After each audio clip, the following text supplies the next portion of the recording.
Hi all welcome to football arena. Brazilian super താരമായ Thiago Silva സമീപകാലത്ത് ഗംഭീര പ്രകടനമാണ് ഫ്ലുമിനൻസിന് വേണ്ടി പുറത്തെടുക്കുന്നത്. പ്രത്യേകിച്ച് ഇപ്പോൾ നടന്നുകൊണ്ടിരിക്കുന്ന ഫിഫ ക്ലബ്ബ് വേൾഡ് കപ്പിൽ ഏവരെയും അത്ഭുതപ്പെടുത്തുന്ന പ്രകടനം ഈ ഒരു 40-കാരൻ പുറത്തെടുത്തിരുന്നു.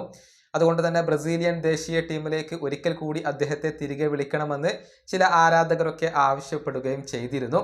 ഏതായാലും തിയാഗോ സിൽവയുമായി ബന്ധപ്പെട്ട ഒരു റിപ്പോർട്ട് ബ്രസീലിയൻ മാധ്യമമായ ഓ ഗ്ലോബോ എസ്പോർട്ടസ് ഇപ്പോൾ പ്രസിദ്ധീകരിച്ചിട്ടുണ്ട്.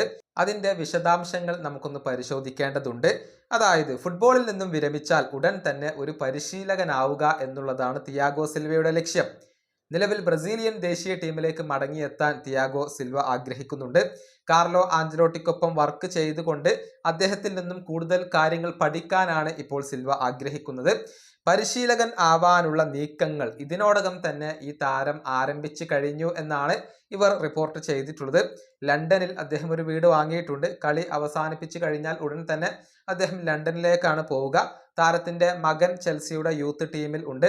ലണ്ടനിൽ വെച്ചുകൊണ്ടായിരിക്കും അദ്ദേഹം തന്റെ പരിശീലക കരിയർ ഉണ്ടാക്കിയെടുക്കുക. അതാണ് ഇപ്പോൾ തിയാഗോ സിൽവ ആഗ്രഹിക്കുന്നത്.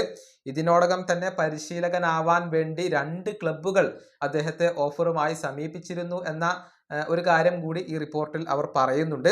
അതായത് 2024 ജനുവരിയിലാണ് ഈ സംഭവം.